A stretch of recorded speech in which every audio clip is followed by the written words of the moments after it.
bicara mengenai bagaimana supaya saudara dan saya bergerak dalam kuasa Pentakosta. Sekarang saya akan mengawali terlebih dahulu. Jadi ini pelajarannya berseri, tolong perhatikan. Kalau mau catatan catat. Tapi lebih daripada itu, roh saudara yang terbuka, roh saudara yang memahami, menangkap apa yang Tuhan mau. Kita akan pertama-tama belajar terlebih dahulu dari Injil Lukas pasalnya yang ketiga, ayat 21 sampai dengan 22. Lukas pasalnya yang ketiga, ayat 21 dan 22. Jadi peristiwa Pentakosta saya akan awali dulu dengan mulai pelayanan Yesus di muka bumi ini. Yesus memulai pelayanannya ketika dia umur 30 tahun. Ingat bahwa orang dianggap dewasa di lingkungan Yahudi pada waktu itu adalah ketika mereka berusia 30 tahun. Jadi Yesus menunjukkan awal pelayanannya ketika dia usianya 30 tahun. Kalau dalam perjanjian lama, imam-imam yang melayani di dalam rumah Tuhan, dalam bait Tuhan, itu juga mereka diteguhkan, ditapsirkan pada waktu umur 30 tahun. Jadi seperti itu.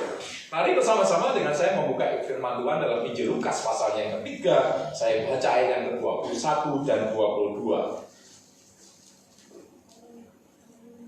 Judul perikopnya adalah Yesus anak Allah dibaptis.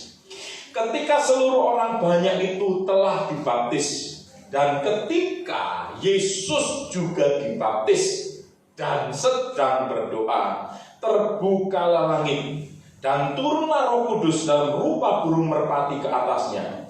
Dan terdengarlah suara dari langit, "Engkaulah anakku yang kukasihi, kepadamulah aku berkenan." Mungkin ada pertanyaan di antara kita, kenapa bicara tentang peristiwa Pentakosta dimulai dengan peristiwa Yesus dibaptiskan? Saya akan nanti menjelaskan kepada saudara.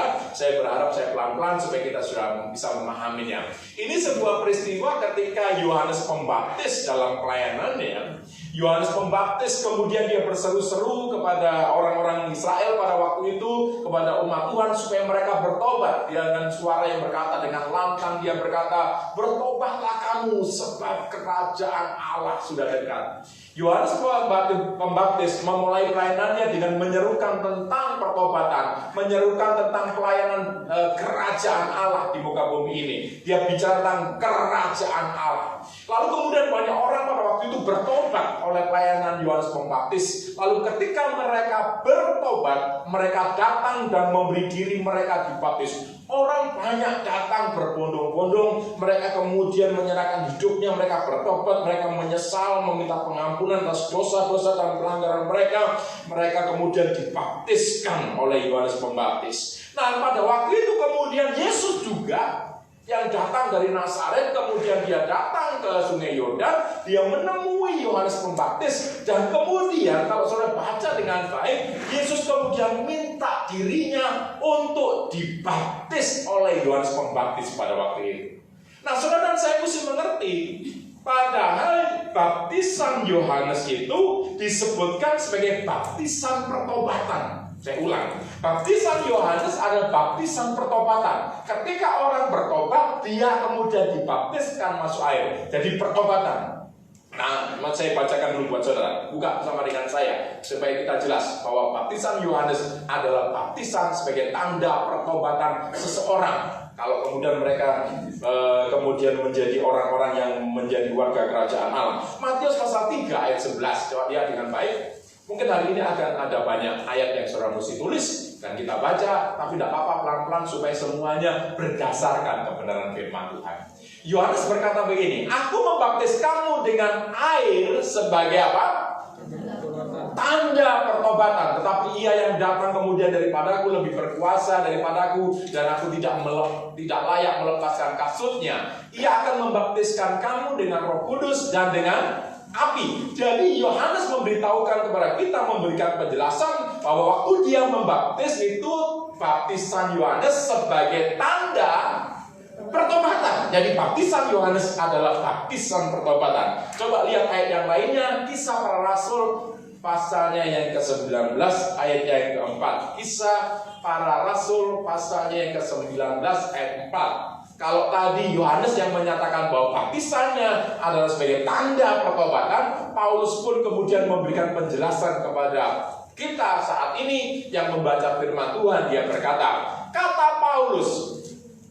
Baptisan Yohanes adalah pembaptisan orang yang telah bertobat. Tadi bahas selanjutnya. Jadi baik di Injil Matius pasal 3 ayat 11 tadi dan di Kisah Para Rasul pasal 19 ayat 4 ini, baptisan Yohanes adalah baptisan pertobatan. Nah, kemudian Yesus datang kepada Yohanes. Nah, kira-kira muncul nggak pertanyaan di dalam pikiran saudara? Yesus tidak berbuat dosa. Ya, Yesus tidak berbuat dosa. Terus apa lagi?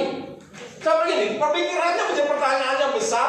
Kan kemudian disebutkan di situ bahwa baptisan Yohanes adalah baptisan pertobatan. Nah, kenapa kemudian Yesus datang kepada Yohanes supaya dirinya dibaptiskan pada waktu itu? Apakah Yesus perlu bertobat? Perlu bertobat Yesus?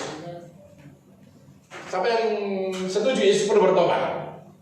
Loh, kemudian kan pertanyaannya orang lain yang tidak mengenal Tuhan dari orang-orang lain dari luar akan menyerang kita, menyerang iman saudara. Loh, itu Yesus dibaptis. Itu kan baptisannya adalah baptisan tanda pertobatan. Berarti Yesus harus waktu dibaptis dia bertobat dong. Oh tidak, Yesus tidak pernah berbuat dosa. Dia tidak pernah berbuat dosa dalam hidupnya sejak dia ada di muka bumi ini sampai selesainya. Dia adalah manusia yang benar-benar kudus di hadapan Bapaknya. Dia tidak pernah membuat kesalahan dan pelanggaran. Nah, kemudian menjadi pertanyaan buat saudara dan saya, kalau begitu buat apa Yesus perlu dibaptiskan? Ini menjadi penting buat saudara dan saya belajar firman Tuhan supaya ketika orang lain mengkritik saudara, mengkritik iman saudara, menyerang iman saudara, sudah mengerti alasannya. Nah, sekarang saya akan mengajak saudara mengetahui jawabannya kenapa Yesus perlu dibaptiskan pada saat itu. Sekarang kita kembali ke Injil Matius pasalnya yang ketiga.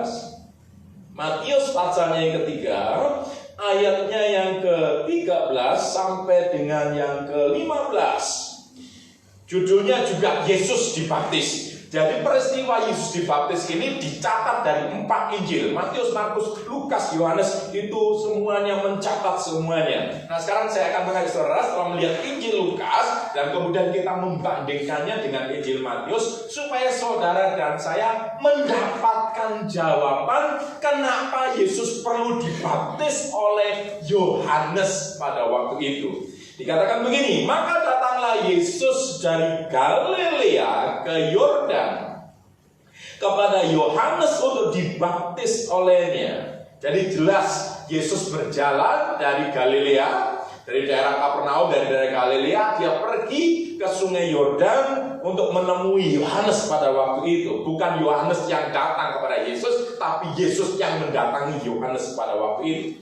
Ayat 14, tetapi Yohanes mencegah dia, katanya, akulah yang perlu dibaptis olehmu, dan engkau yang datang kepadaku. Ayat 15, mari kita baca bersama-sama dengan suara keras. 15, 1, 2, 3. Lalu Yesus menjawab katanya kepadanya, biarlah hal itu terjadi, karena demikianlah sepatutnya kita menggenapkan seluruh kehendak Allah. Dan apa?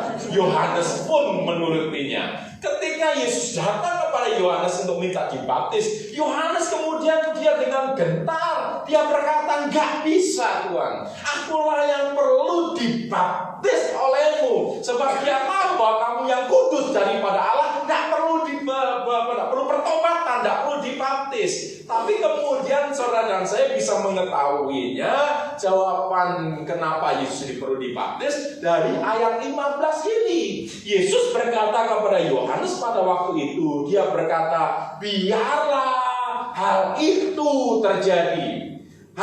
Yang harus terjadi apa?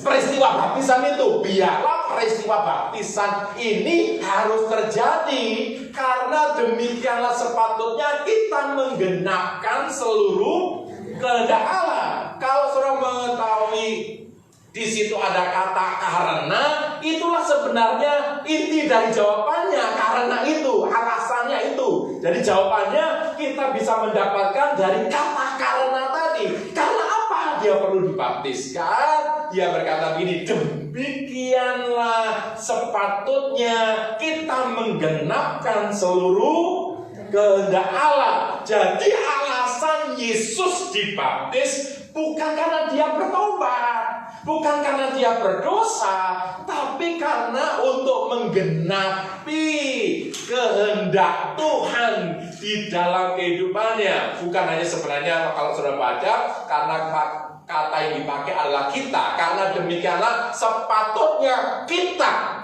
Jadi kita ini bicara siapa dengan siapa? Kita yang Yesus sebutkan ini, Yesus maksudkan siapa dengan siapa? Yesus dan Yohanes yang membaptiskan. Kan kemudian kan waktu Yesus sudah dibaptis, kemudian Yohanes menolaknya. Gak bisa Tuhan, gak patut, baiklah aku saja yang dibaptiskan. Lalu Yesus berkata, karena demikianlah sepatutnya kita. Jadi mereka berdua mesti menggenapi kehendak Tuhan. Mereka berdua mesti menggenapkan perintah Tuhan. Nah, pertanyaannya kemudian begini. Sebelumnya saya akan menjelaskan kehendak yang mana yang harus mereka genapi. Terlebih dahulu saya akan menjelaskan kepada saudara kata menggenapkan. Kata menggenapkan ditulis dengan kata plero, yang artinya begini. Plero, P-L-E-R-O-O, plero. Kata menggenapkan atau plero itu dipunya maksud definisi memenuhi. Jadi menggenapkan atau menggenapi itu memenuhi. Dengan definisi yang lainnya, menggenapi firman Tuhan. Jadi kalau kemudian kata menggenapkan, saudara dan saya harus mengerti bahwa kita harus menggenapi firman Tuhan. Jadi Yohanes, baik Yohanes maupun Yesus, terutama memang di sini fokusnya kepada Yesus. Bagaimana Yesus mesti menggenapi firman Tuhan. Dari kata menggenapkan, plero tadi, kehendak Tuhan. Kata kehendak itu ditulis dengan kata dikaiosune. Kalau sudah tahu, masih ingat dikaiosune artinya apa? Artinya adalah kebenaran.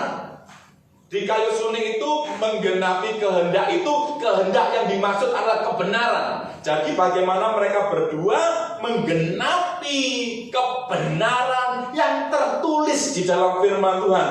Apa yang definisi yang lainnya dari dikaiosune adalah apa yang dituntut oleh Allah untuk mereka kerjakan. Oke, sudah punya gambaran? Bisa ngikuti? Sudah begini Pak, nggak usah belajar teologi hayangan Pak. Enggak, saya akan menjelaskan kepada saudara ini sebagai dasarnya supaya kita bisa mengikuti hal selanjutnya. Bisa ngikutin? Awas nih pemain-pemain musik di depan ini, cuma melongo saja. Oke, jadi menggenapkan kehendak Tuhan itu menggenapi kebenaran, menggenapi perintah Tuhan, menggenapi apa yang dituntut oleh Allah pada waktu itu. Nah, pertanyaannya kan seperti tadi saya katakan, kehendak yang mana yang harus digenapi? Firman Tuhan yang mana yang harus digenapi? Saya sudah memberitahukan kepada saudara kehidupan Yesus di muka bumi ini, mulai dari kandungan, kelahiran, pelayanannya, kemudian penyalipannya, kebangkitannya, kenaikannya, itu tidak bisa lepas daripada apa yang tertulis di dalam Perjanjian Lama. Sebab Yesus pelayanannya harus menggenapkan hukum Taurat di dalam dirinya. Yang ingin saya sampaikan pada pagi hari ini, supaya saudara dan saya mengetahui apa yang harus digenapi dalam kehidupan Yesus. Yang pertama adalah seperti ini.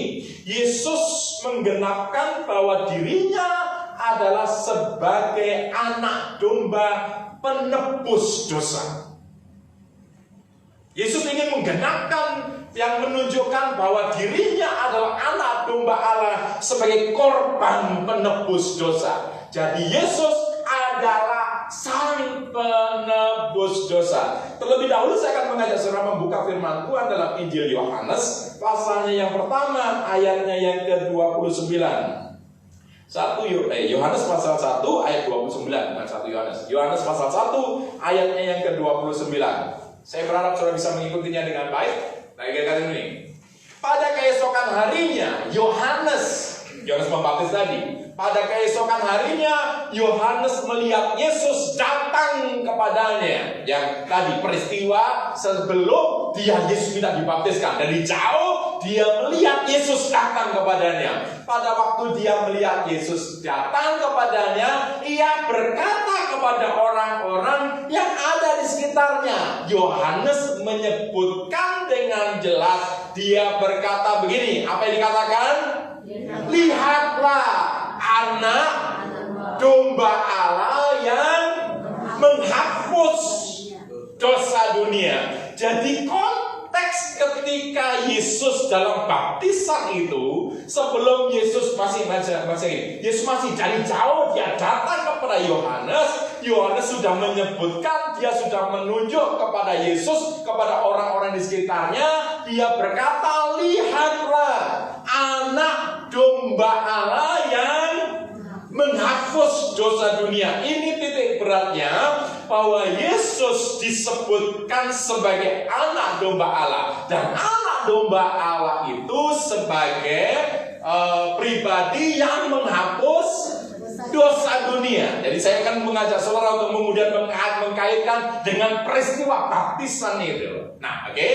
Sudah siap? Sekarang saya tunjukkan kepada saudara. Ingat bahwa Yesus adalah anak domba Allah. Konteksnya Yesus sebagai anak domba Allah, sang penebus dosa yang menghapus dosa dunia ini. Nah, kalian perhatikan ini. Di dalam perjanjian lama, ketika ada upacara penghapusan dosa, saya berharap saudara bisa mengerti. Sebab kalau tidak baca Alkitab, biasanya saudara akan bingung kalau orang tidak pernah baca Alkitab. Di perjanjian lama, kalau ada upacara orang berdosa, kemudian minta pengampunan dosa, atau kemudian upacara penghapusan dosa, orang tersebut membawa korban persembahan, bawa sapi, lembu, atau kambing domba. Lalu dia datang kepada imam.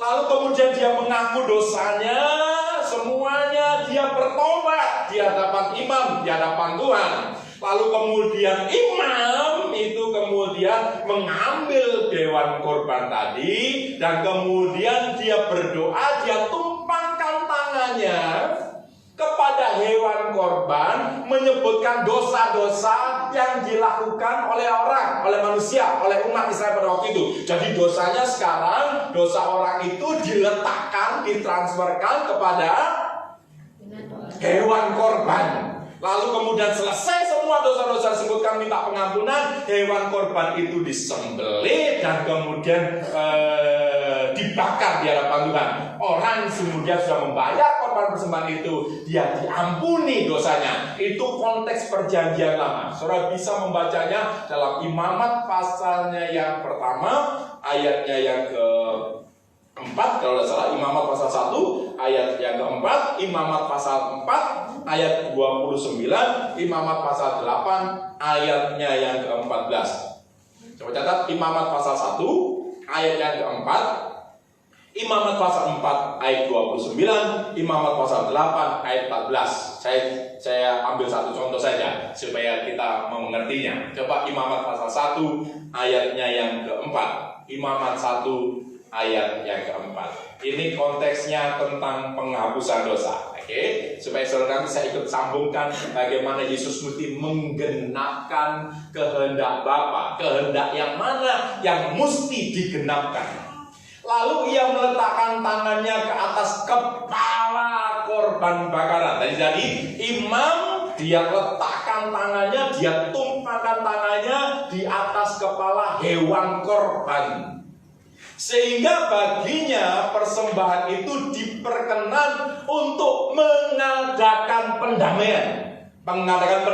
Penghapusan dosa baginya. Itu salah satu contohnya ayatnya. Nanti yang lainnya sudah bisa baca dengan yang lainnya. Oke. Imam yang bertindak adalah imam keturunan Harun yang kemudian menumpangkan tangannya kepada hewan korban untuk penghapusan dosa bagi orang yang bersalah.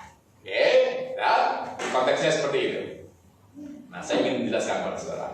Tahukah saudara, seringkali ini agak terlewat, bahwa Yohanes Pembaptis, siapa nama ayahnya? Zakaria. Zakaria itu apa jabatannya? Imam.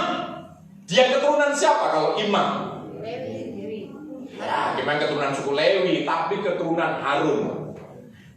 Lewi dengan penyebutan kata Lewi dengan kemudian Harun atau imam itu berbeda. Saudara masih ingat peristiwa bagaimana ada Yesus memberikan perumpamaan, ada orang yang dirampok di tengah jalan, kan kemudian turunlah imam, keturunlah Lewi. Lewatnya benar, ada yang lewat Lewi, ada yang lewat imam. Kenapa disebutkan beda Lewi dengan imam? Sekalipun imam itu keturunan suku Lewi, tapi tidak semua suku Lewi itu menjadi imam, menjadi pendeta seperti sekarang ini kalau disebutkan begitu.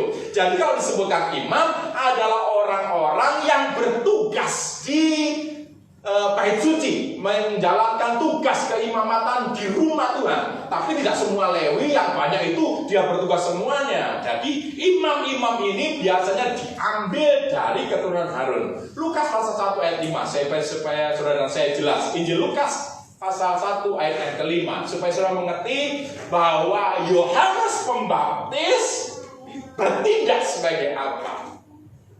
Pada zaman Herodes, Raja Yudea adalah seorang imam, adalah seorang imam yang bernama Zakaria dari rombongan Abia.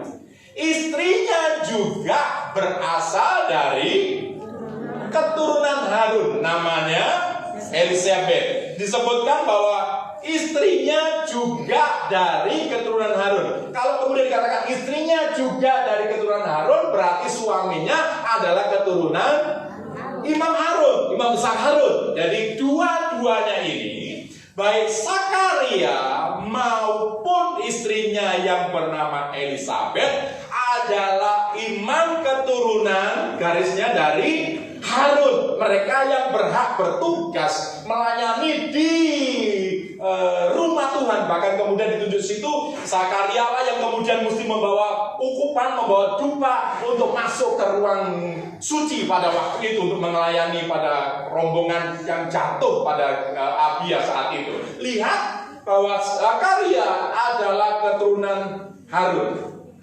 Jadi kalau begitu Yohanes Pembaptis sebenarnya dia juga bertindak sebagai apa? Imam.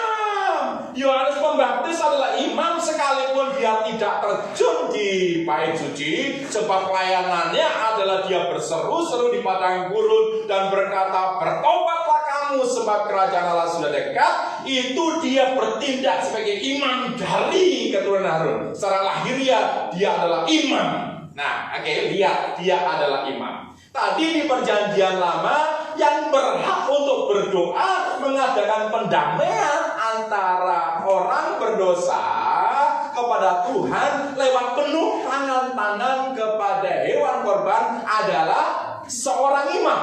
Betul tidak? Sekarang gini, perhatikan kalau kemudian Injil tadi yang kita baca bersama-sama dalam Injil Yohanes, bahwa kemudian Yohanes menunjuk bahwa Yesus anak domba Allah yang menghapus dosa dunia. Dan kemudian kita tahu bahwa si Yohanes adalah keturunan Imam Harun. Berarti kemudian dalam peristiwa ini, bukankah ini menggenapkan apa yang tertulis di perjanjian lama tadi? Peristiwa apa tadi? Peristiwa tentang pengampunan dosa. Jadi ketika sebenarnya pembaptisan Yesus itu, dalam peristiwa ini Yohanes bertindak sebagai imam keturunan Harun, dan Yesus adalah sebagai anak domba yang menghapus dosa dunia. Yohanes mesti menumpangkan tangan kepada Yesus pada waktu itu. Saudara mesti memahami, baptisan pada waktu itu di dalam gereja mula-mula, perhatikan ini, diberitahukan pada literatur gereja-gereja yang lama. Kalau orang dibaptiskan, dimasukkan dalam air, setelah itu mereka ditumpangin tangan, didoakan oleh yang membaptisnya. Saya senang kemudian setiap kali saya membaptis, seringkali saya menumpangkan tangan. Saya tidak ngerti bahwa sebenarnya itu memang gereja mula-mula seperti itu. Jadi lihat, ini ada peristiwa penting bahwa Yesus dan Yohanes sedang menggenapkan apa yang Tuhan katakan lewat firman-Nya di dalam konteks Yesus sebagai anak domba penghapus dosa dunia dan Yohanes bertindak sebagai imam pada waktu itu. Bukankah itu sudah tergenapi? Oke.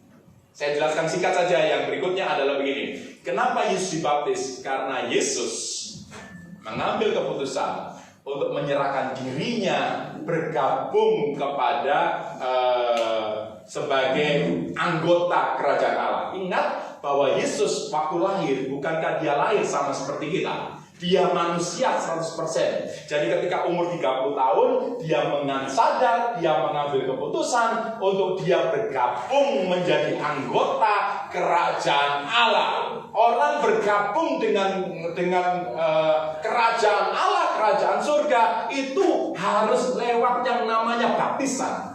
Jadi kalau kemudian sekarang, kenapa saudara dan saya perlu dibaptis? Itu sebagai tanda proklamasi saudara. Saudara mengumumkan di hadapan Tuhan, di hadapan iblis, di hadapan manusia. Saudara memberikan pengumuman bahwa saudara mulai saat itu sah menjadi warga kerajaan surga. Jadi saya ingatkan begini, yang belum baptis, maaf, Anda belum sah sebagai warga kerajaan surga. Jadi sebenarnya begini, baptisan itu bukan hanya dimulai pada waktu peristiwa Yohanes. Jadi sebelum Yohanes Pembaptis itu membaptis orang-orang, ada sebuah keadaan bagi orang-orang Yahudi. Mereka juga membaptiskan orang-orang yang menjadi percaya kepada Elohim pada waktu itu. Jadi begini, kalau ada orang kafir, bangsa lain, yang kemudian mereka memutuskan untuk percaya kepada Yahweh, kepada Elohimnya orang Israel, pada Adonai, mereka kemudian mengambil keputusan memberi diri mereka dibaptis. Tapi istilah Yahudinya, bahasa Ibraninya dipakai kata tefillah. Jadi saudara bisa cari itu kata tefillah. Tefillah itu artinya dibenamkan dalam air. Ketika orang yang kafir tadi, dia dimasukkan dalam air, sejak saat itu dia sah menjadi orang yang percaya, tergabung sebagai pengikut agama Yahudi. Jadi seperti itu, memberikan pengesahan seseorang menjadi anggota dalam suatu kelompok. Jadi kalau orang Yahudi membaptis itu supaya mereka menjadi orang Yahudi secara iman. Kalau kemudian orang yang dibaptis oleh Yohanes Pembaptis itu supaya mereka tergabung, terhisap sebagai warga kerajaan surga. Sebab ingat tadi, tema khotbah daripada Yohanes Pembaptis, temanya adalah tentang kerajaan surga. Jadi orang yang bertobat itu sekarang, kamu dulu adalah anggota kerajaan ke-8, sekarang saya pindahkan kamu menjadi warga kerajaan surga, menjadi warga kerajaan Allah. Yesus sebagai manusia biasa, sama seperti saudara dan saya, dia memberikan dirinya dengan ketaatan untuk dia tergabung menjadi warga kerajaan Allah. Oh, singkatnya saja. Sekarang kita kembali ke Injil Lukas yang kita baca bersama-sama tadi dalam Injil Lukas pasal 3 ayatnya yang ke-21 dan 22 tadi. Saya ingin meletakkan dasar ini dulu, supaya nanti kita akan lihat kaitannya dengan peristiwa Pentakosta. Yesus dibaptiskan. Jadi, sekali lagi yang belum baptis, dalam taat untuk mengerjakan apa yang Tuhan perintahkan. Saudara mesti dibaptis, dibenamkan dalam air. Mati menjadi manusia lama saudara, hidup menjadi hidup baru, dan saudara mengambil keputusan. Sejak dibaptis itu sebenarnya begini, ini harus ada sebuah kesadaran. Orang yang dibaptis kan begini, dia bertobat, dulunya adalah warga kerajaan kegelapan. Orang yang berada dalam sebagai warga kerajaan kegelapan, orang berdosa, hidupnya di bawah hukum kerajaan kegelapan.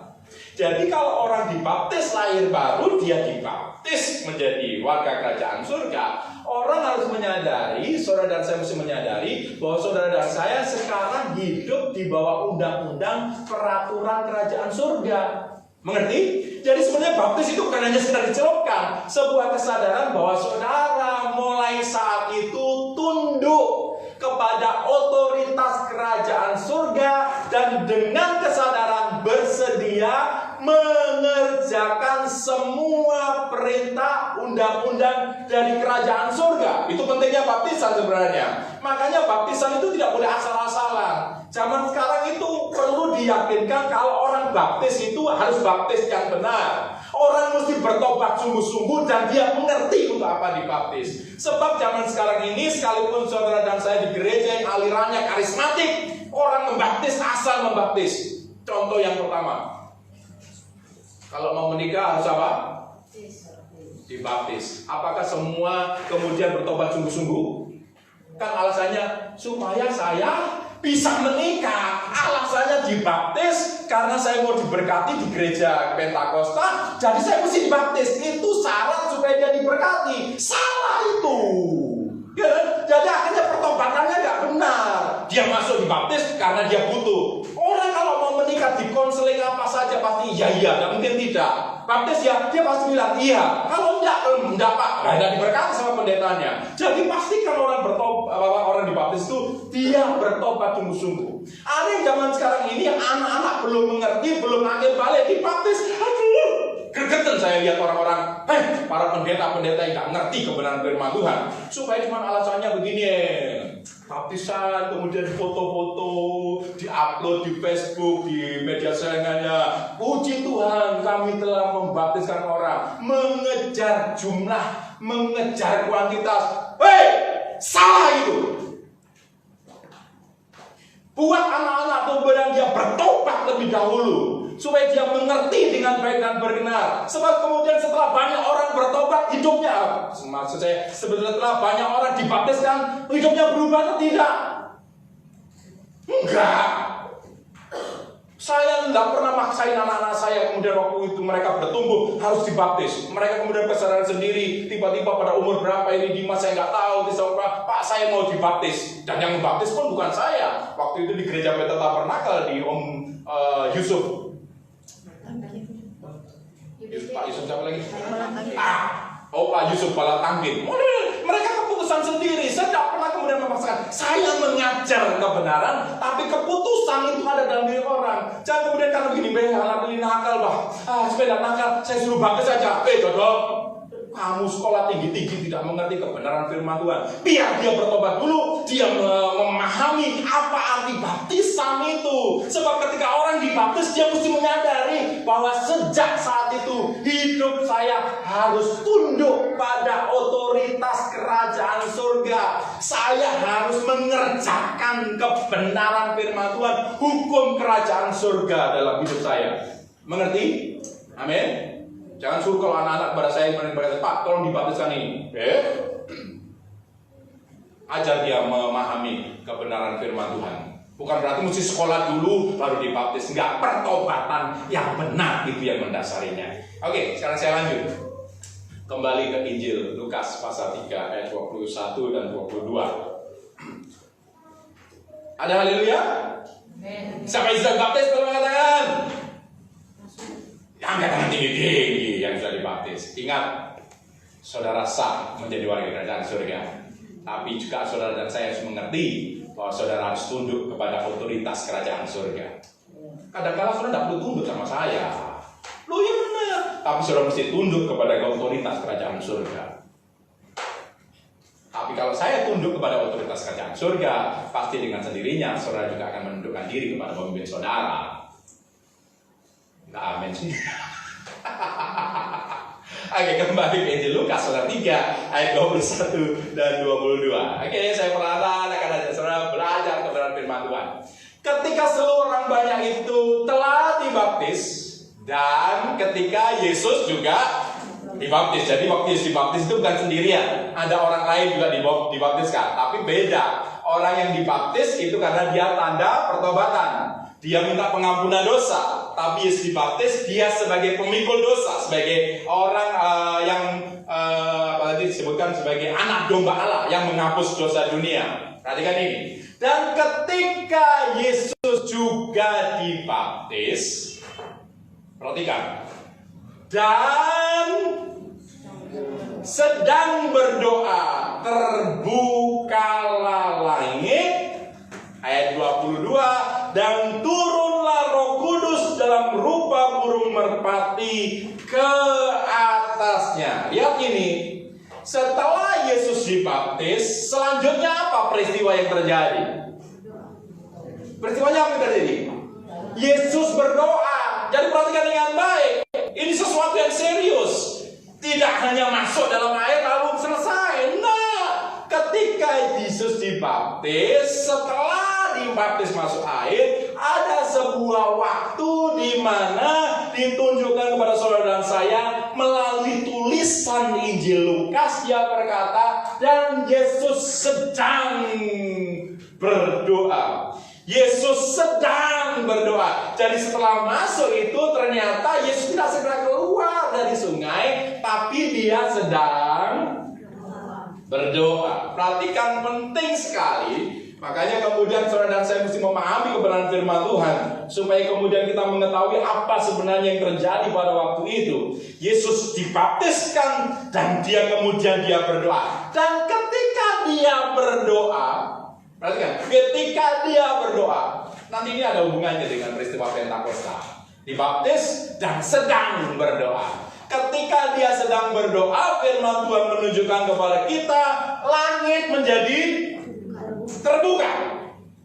Alkitab dengan jelas menyatakan kepada saudara, ada sebuah peristiwa yang terjadi di alam pada waktu itu, bahwa langit menjadi terbuka, dan kemudian dikatakan ini, dan turunlah Roh Kudus dalam rupa burung merpati ke atasnya.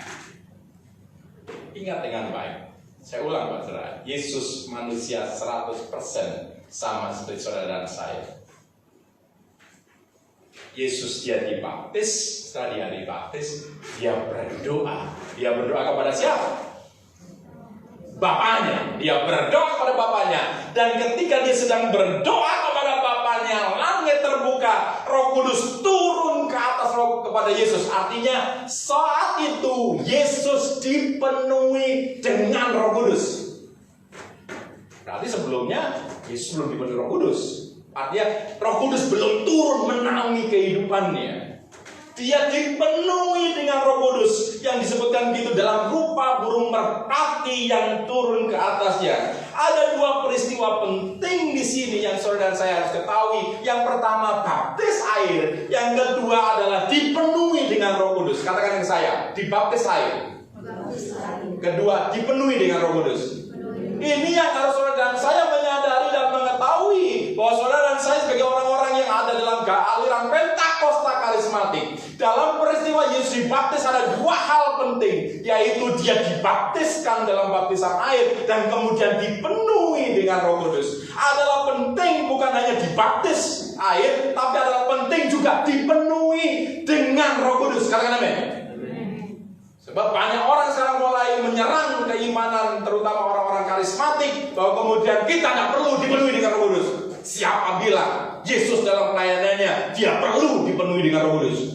Kalau Yesus saja perlu dipenuhi dengan Roh Kudus, siapa saudara dan saya?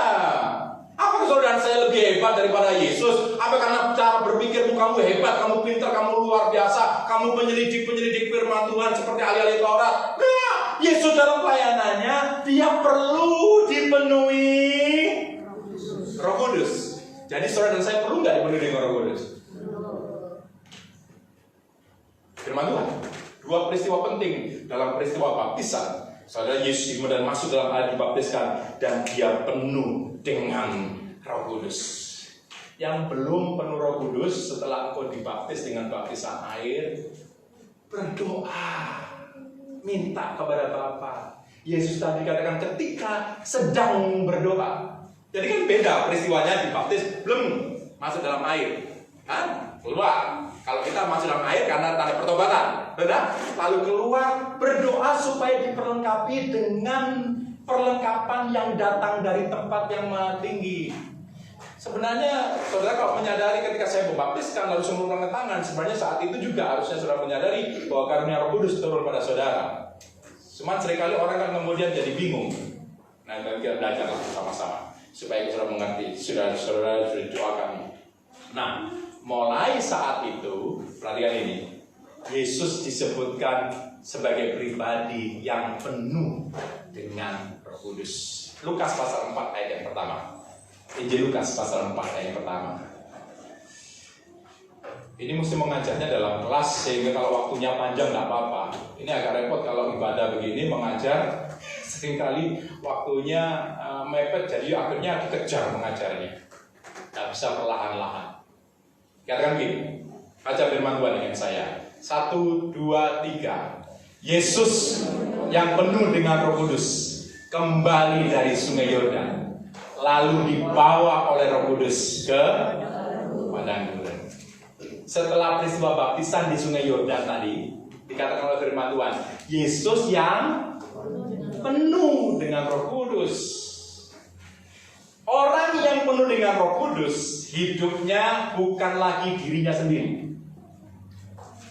Orang yang penuh dengan Roh Kudus, dia menyerahkan hidupnya, dia menyerahkan kehendaknya, dia menyerahkan seluruh keberadaannya supaya Roh Kudus yang memimpin hidupnya. Saya beritahu pada saudara, ingat dengan baik. Kalau saudara dipenuhi Roh Kudus, itu bukan hanya sebagai gagah-gagahan, terus kemudian saingan bahasa roh. Bukan. Jangan menjadi kemudian salah mengerti. Orang mengejar dipenuhi Roh Kudus zaman sekarang itu kan cuma supaya berbahasa roh. Betul tidak? Ya sekalipun nanti saya jelaskan bahwa tanda pertama orang penuh Roh Kudus adalah berkata-kata dalam bahasa roh. Tapi tujuan utamanya bukan itu. Supaya hidup saudara dan saya mulai dipenuhi Roh Kudus, hidup perjalananmu tidak menurut kehendakmu sendiri, tapi Roh Kudus yang menuntun setiap langkah hidup saudara. Jadi saudara menyerahkan kehendak bebasmu kepada Roh Kudus. Penting belajar tentang Roh Kudus hari terakhir ini supaya saudara dan saya menghargai, menghormati Roh Kudus yang ada dalam diri saudara dan Roh Kudus yang telah memenuhi kehidupan saudara. Lihat situ. Mulai kembali dari dibaptiskan itu, Alkitab katakan bahwa Yesus penuh Roh Kudus. Dan berarti ini lalu dibawa oleh Roh Kudus. Kalau lalu dibawa oleh Roh Kudus, itu kehendak pribadi. Kalau misalkan kehendak pribadinya Yesus atau kehendaknya daripada Roh Kudus? Kehendak Roh Kudus. Sejak dia penuh Roh Kudus, Yesus tidak melangkah menurut dirinya sendiri mulai umur 1 sampai 30 tahun tadi. Tapi mulai saat itu setiap langkahnya adalah pimpinan Roh Kudus dalam dirinya. Mengerti maksud saya? Jadi penuh Roh Kudus, saudara kemudian mesti ngerti bahwa saudara mesti tunduk pada pimpinan Roh Kudus yang memenuhi kehidupan saudara dan saya, penuh dengan Roh Kudus. Nah, ini ternyata peristiwa baptisan dan penuh dengan Roh Kudus itu juga menggenapkan apa yang tertulis dalam firman Tuhan yang ada di Perjanjian Lama. Coba baca dengan saya. Lukas pasal 4 ini ayat 16 sampai 21. Sudah berapa menit sih?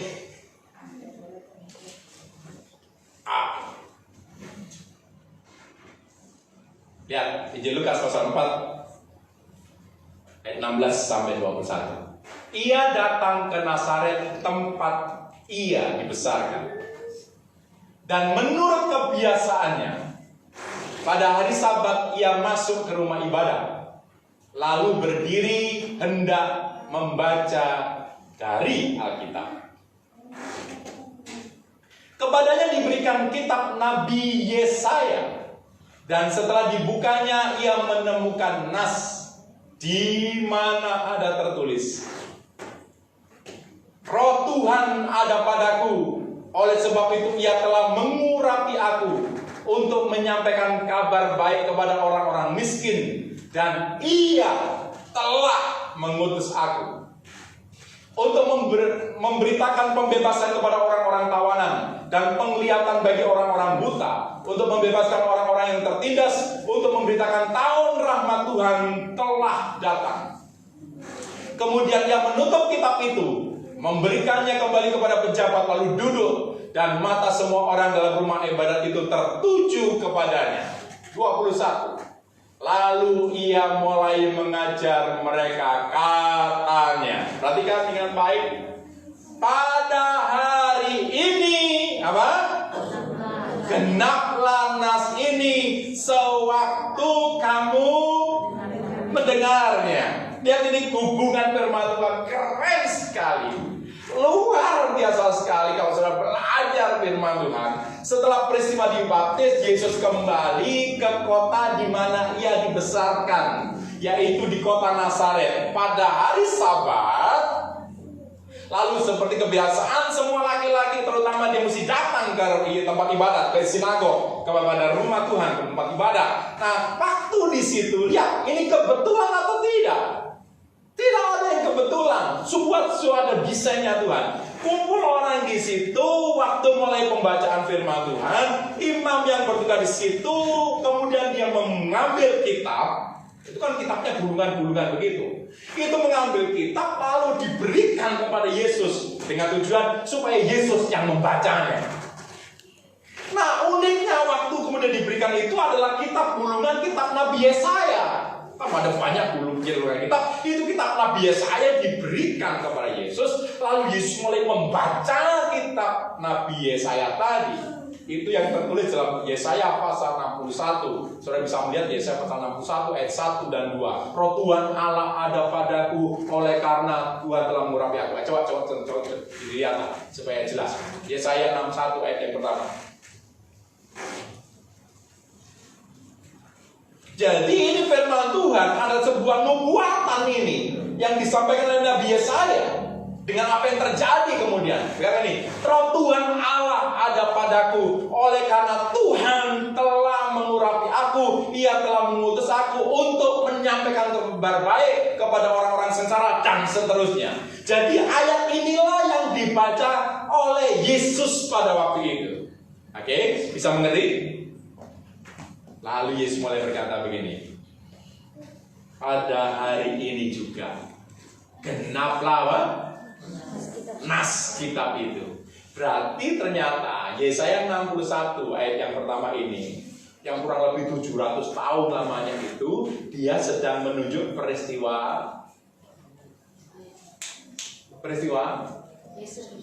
Yesus diurapi, Yesus dipenuhi dengan Roh Kudus, Yesus di mana kemudian Roh Tuhan itu turun atasnya. Itu digenapinya tadi di peristiwa Yesus dibaptis, lalu kemudian dipenuhi dengan Roh Kudus. Keren sekali. Jadi ternyata peristiwa Roh Kudus itu turun atas Yesus, itu menggenapkan firman Tuhan yang tertulis dalam kitab Nabi Yesaya pasal 61 ayat 1 dan ayat 2. Makanya Yesus berkata, baiklah, biarlah ini semuanya terjadi, sebab kita mesti menggenapi firman Tuhan, menggenapkan kehendak Tuhan. Jadi itulah peristiwa yang terjadi, bagaimana Yesus alasannya dibaptis, karena dia menggenapkan firman Tuhan. Ada peristiwa baptisan air dan kemudian dipenuhi dengan Roh Kudus. Tuhan Yesus memberkati. Simpan dulu ini sebagai pembukaan untuk kemudian kita akan belajar lebih dalam lagi tentang kuasa pergerakan Pentakosta atau pergerakan kuasa Pentakosta. Tuhan Yesus memberkati. Ada yang mau bertanya? Kalau sudah bertanya, saya berikan kesempatan buat saudara bertanya. Mumpung ada Pak Yakub di sini. Ayo. Coba kalau saudara lihat, kalau ada banyak orang yang kemudian rambutnya sudah mulai berkarang, itu paling orang pintar-pintar itu. Terutama Pak Boas, habis rambutnya. Ada yang bertanya? Ya.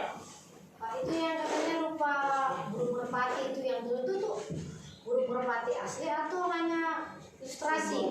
Karena yang saya lihat di filmnya Anak Sekolah Minggu itu seperti ilustrasi, kayak hanya bayangan gitu. Alkitab tadi tulis apa? Coba cek kembali. Coba dibaca dulu. Ketika langit terbuka dan turunlah Roh Kudus di Lukas tadi, buka dulu Lukas 3.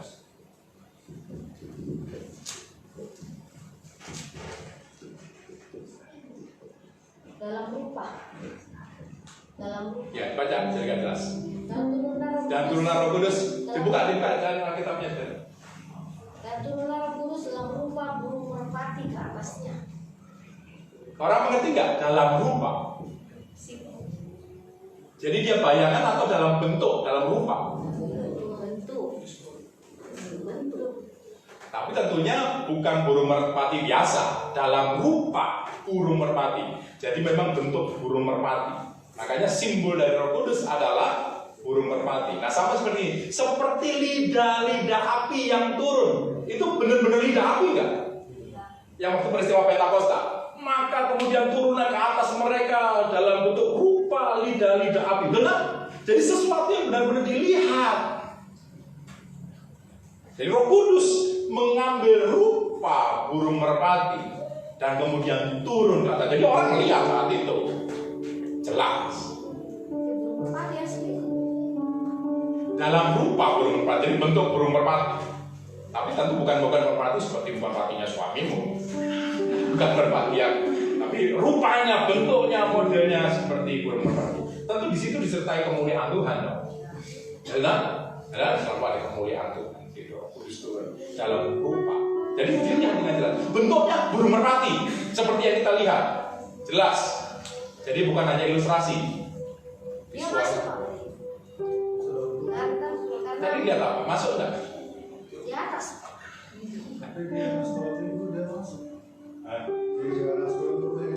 Karena anakku bertanya, Pak, waktu kemarin. Nanti kita sedikit lagi ya. Tapi tentunya Roh Kudusnya itu dia kan Roh Kudus tinggal. Dia waktu kalian dipenuhi kan bukan Roh Kudus di atas kita. Dia masuk. Cocok itu masuk.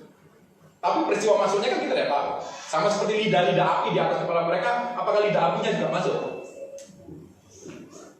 Kita juga belum memperhatikan. Coba nanti kita lihat, perhatikan dengan baik. Apakah langsung lidah apinya juga turun? Tapi kalau pun turun itu kan kehendak Tuhan. Apapun Tuhan bisa lakukan, toh.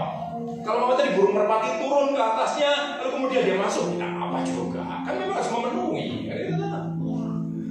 Tapi yang esensi adalah Roh Kudus turun dalam bentuk merpati dan kemudian mengurapi, memenuhi hidup daripada Yesus. Yesus sebagai manusia tadi loh. Ingat bahwa Yesus itu manusia 100%. Sebab dia tidak membawa kealahannya. Sebab dia telah mengosongkan dirinya. Ada peristiwa-peristiwa mujizat sebelum Yesus umur 30 tahun? Sebelum pelayanan? Tidak ada kan? Kecuali hanya karena pengetahuannya dia belajar firman Tuhan, dia kemudian berdiskusi.